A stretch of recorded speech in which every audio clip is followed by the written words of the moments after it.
Day 16, I didn't go anywhere today. I did like practically nothing today. I literally like laid in the van and read a book all day, and it was fantastic.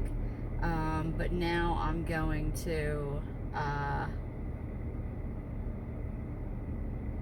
forget, but I'm gonna look at, like, it's a dark sky park, so that's why it's late in the day.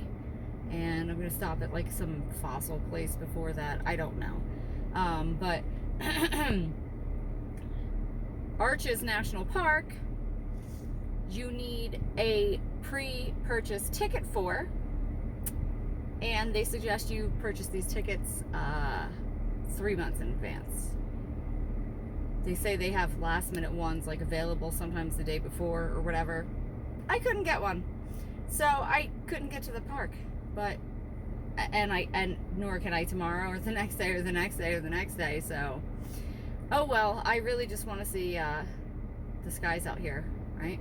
So that's where I'm going.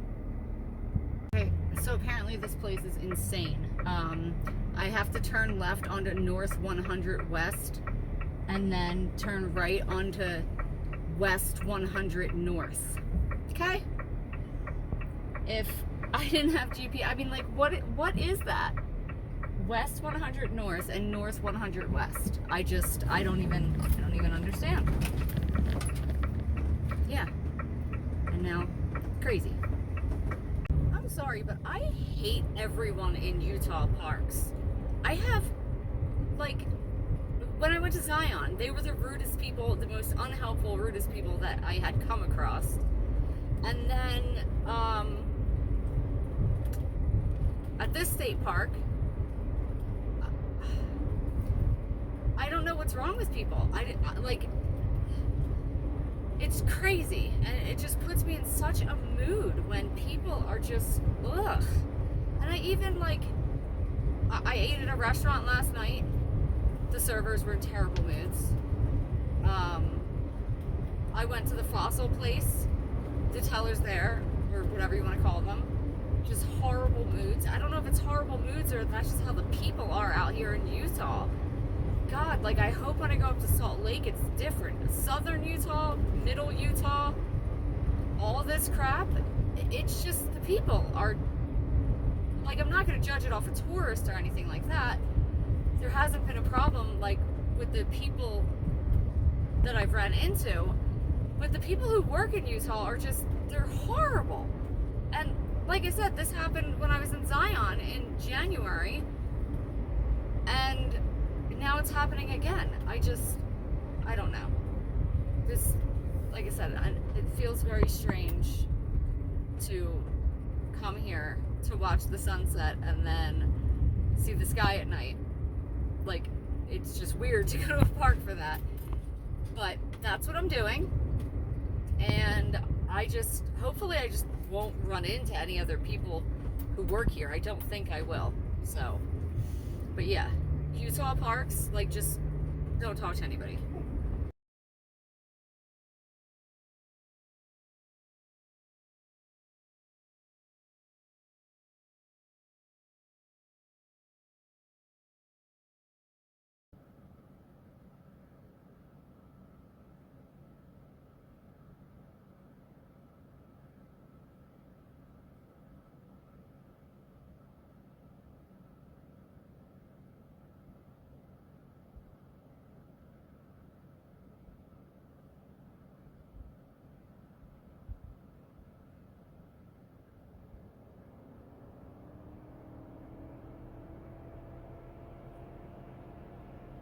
Sunsetting in the desert doesn't hold a candle to sunsetting over the ocean. There's just doesn't. There's no reflection. It's just, I don't know. And the skies are clear. Like, this is the whole dark sky park thing. Like, it's not, I don't know. I'm to watch for cows on roadway. It literally said cows. I didn't know cows were wild anywhere. And speaking of cows, sort of, I had a steak finally out where there's steer, cattle,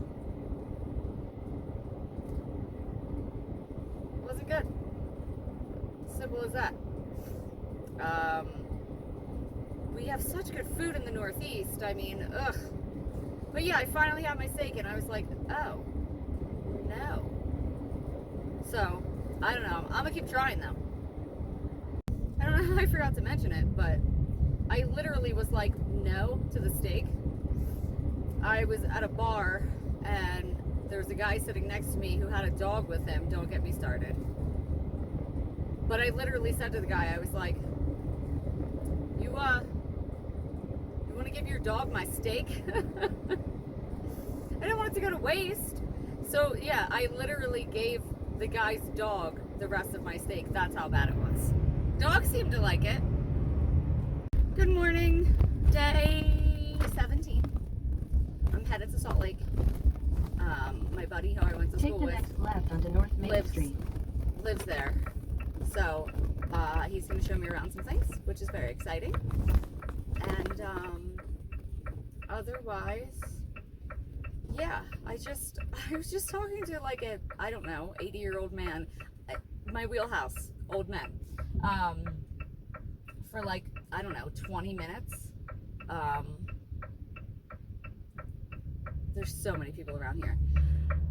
And it's so funny. Like, he's like an older gentleman, and I call him a gentleman because he's like, you know, he's wearing a business suit. He's very, very proper, but has no problem having a conversation with me for, like I said, like 20 minutes. We're talking about all different things. We're talking about, because he lives in upstate New York. We're talking about Fort Ticonderoga. We're talking about Watkins Glen.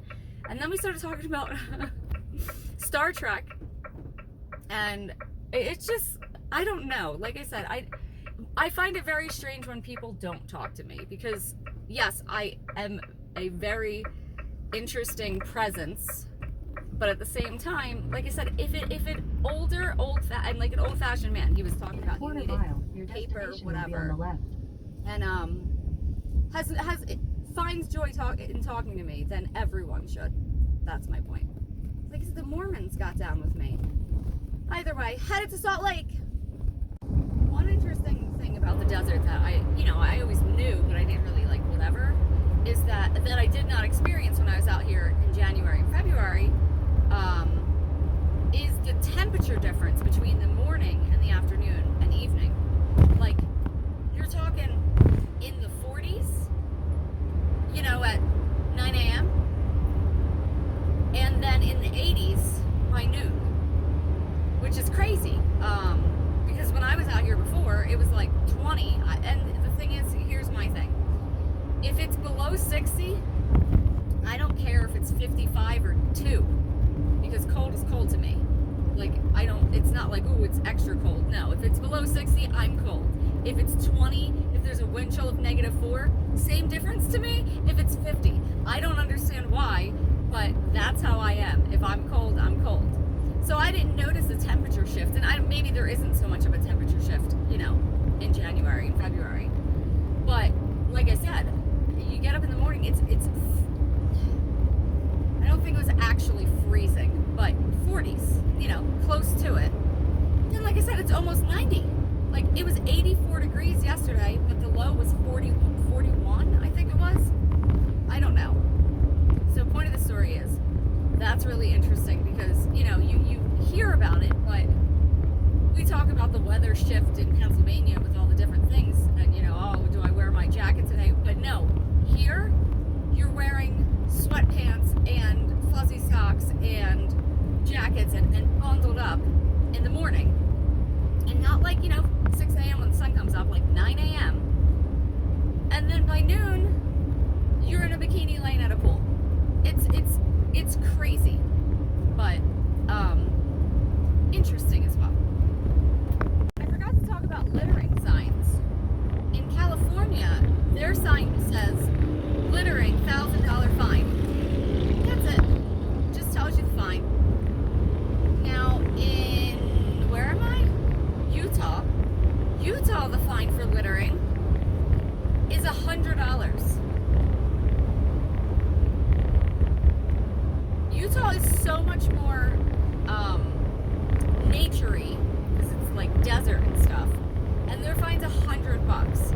California, and I mean all north, south, the whole thing, because I saw a bunch of signs, $1,000. Also, gas prices are back to normal. Once I just filled up. I tried to clean my windshield. I can't reach. Like I said, this is clean right in front of me. But, like, I have front collision warning, and there's a sensor up behind the rearview mirror, like the top of the windshield. And I keep getting a thing that says, front collision warning inactive, please clean windshield. Well, I literally can't. Like, I tried, I can't reach. But I did realize that if I just use the thingy to scrub at it and then turn the windshield wipers on, I don't have to worry, because the squeegee's the part that's hard for me to get like leverage because I have to reach.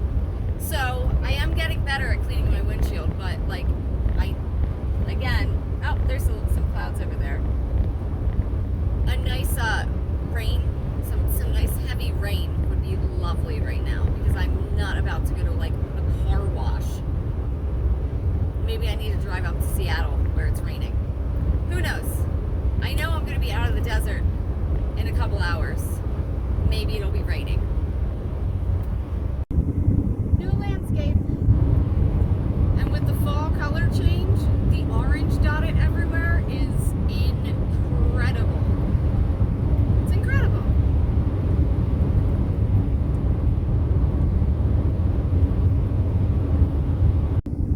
Look at all the colors. I mean,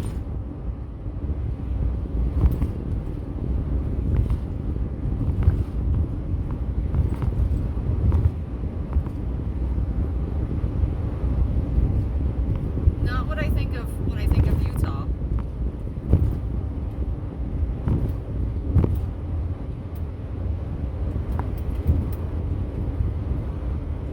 So I guess the northern part of Utah is going to be completely different. Oh my God, look at all this.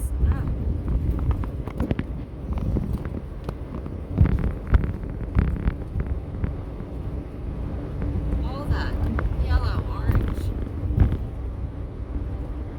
I'm not too late for the fall color change. I thought it might have been done by the time I got back up northern.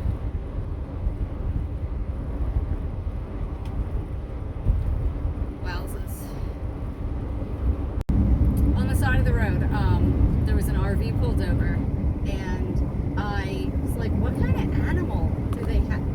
They had a Great Dane, which, number one, is huge, and then they had antlers on him. Because I was like, do these people have a deer? Like, what? It was a Great Dane with antlers on them, on him, or her. Anywho, that also reminds me of when I was driving through Moab.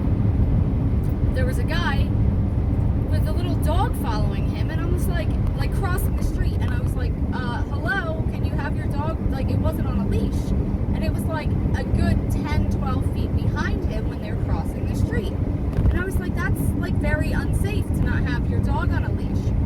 And then I looked at it closer, and it was a goat. It was a little baby goat. I am confusing lots of things for dogs anymore. But yeah, that Great Dane just reminded me of a Great Dane with antlers and someone who had a baby goat as their pet that I thought was a dog. As I drive around observing all these different colors of nature, it reminded me that, you know, you see all these reds, yellows, golds, oranges, greens, like crazy, but you don't really see the blues, the purples, whatever. I mean, the sky's blue, the water looks blue, you know, fine, but you don't really see those colors. So I was curious as to why that was and looked it up a while ago. So, you know, like a rainbow, you have red on the bottom and violet on the top, Roy G. Biv. Y'all know what a rainbow is. The lower colors on the bottom of the rainbow, red specifically is the lowest, has the lowest, slowest vibration in the scheme of, you know, the prism. And the violet up top has the highest vibration. And that's what the whole chakra vibration thing too, by the way, lift your vibration. Anywho, so we see colors when they're not absorbed, when they're reflected back.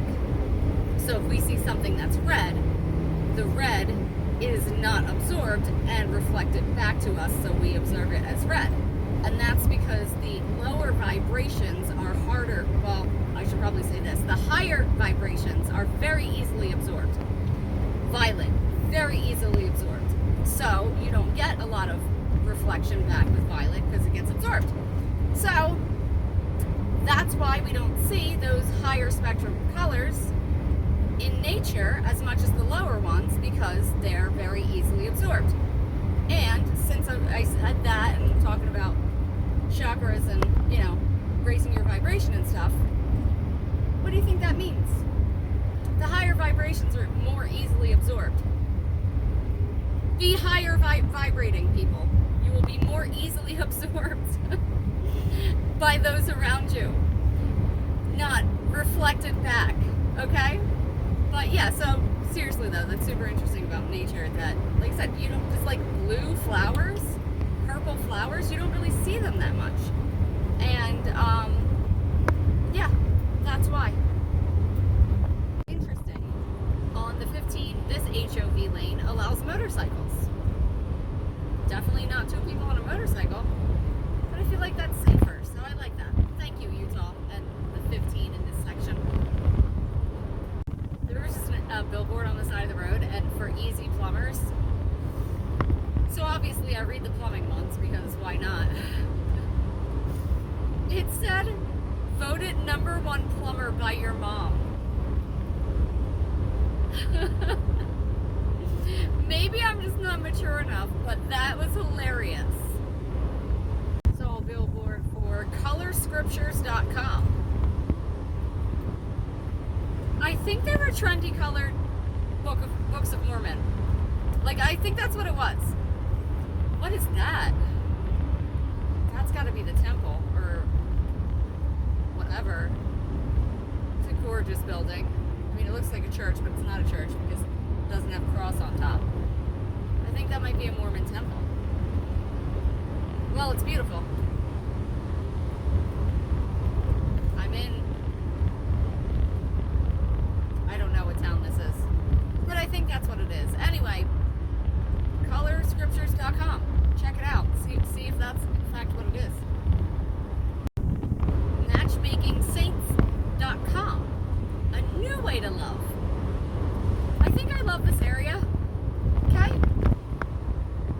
I can't get enough of these billboards. It isn't cheating to try another car wash. Oh my gosh, Becky. They're so big, there's gonna be more. The billboards are crazy. Yes, she's the one. In parentheses, you said you needed a sign. This is it. It's for a jewelry store. Like, I don't know. How fun are these billboards? I mean, it's been a while since I've seen a billboard, like days. So maybe I just think they're fun. Ooh, this one has a fortune cookie on it. What's the fortune say? What's it say? It's your equity. Why pay a fortune? That's for selling homes. That one wasn't as clever. But it had a fortune cookie on it, so it was fun. Okay, they stopped for a minute.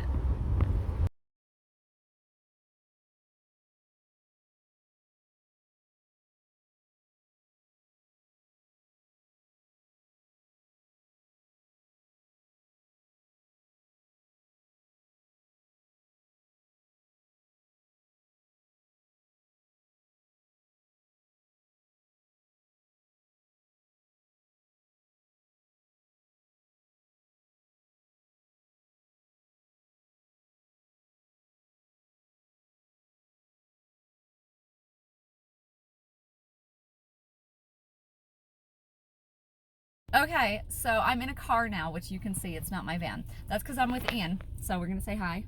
He's not saying hi. There he goes. Okay. I said hi. He's taking me around the Salt Lake area.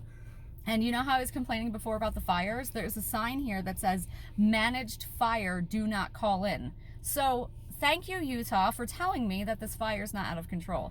Also, screw you, Utah, for burning on this road and making us sit in traffic. But it's fine, because I have a wonderful conversationalist here with me. So it's good. It's good.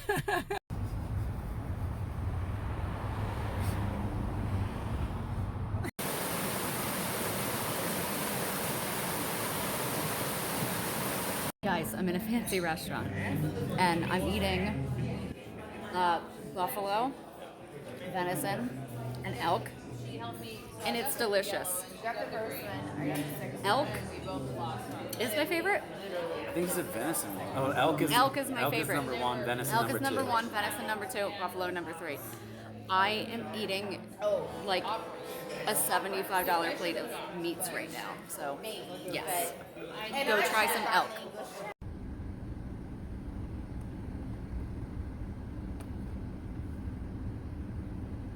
Okay guys, so Ian taught me a wonderful thing. This whole North 100 West whatever streets that are so stupid, there actually is a purpose, and if you know them, like, it's fantastic. So there's a Mormon temple, we call it. The Mormon temple is in the center of whatever city. All the streets tell you how far you are from the temple. So if you're here, we're on Temple, so obviously whatever, but if you're at 200 North, you're 2 blocks north of the temple. Like, that's intelligent. That's not gonna let us in. This was the tunnel that went under. Sorry. So yeah, these whole streets that seem very confusing are not confusing. They're actually fantastic because it tells you where you are in proximity to the center of the city.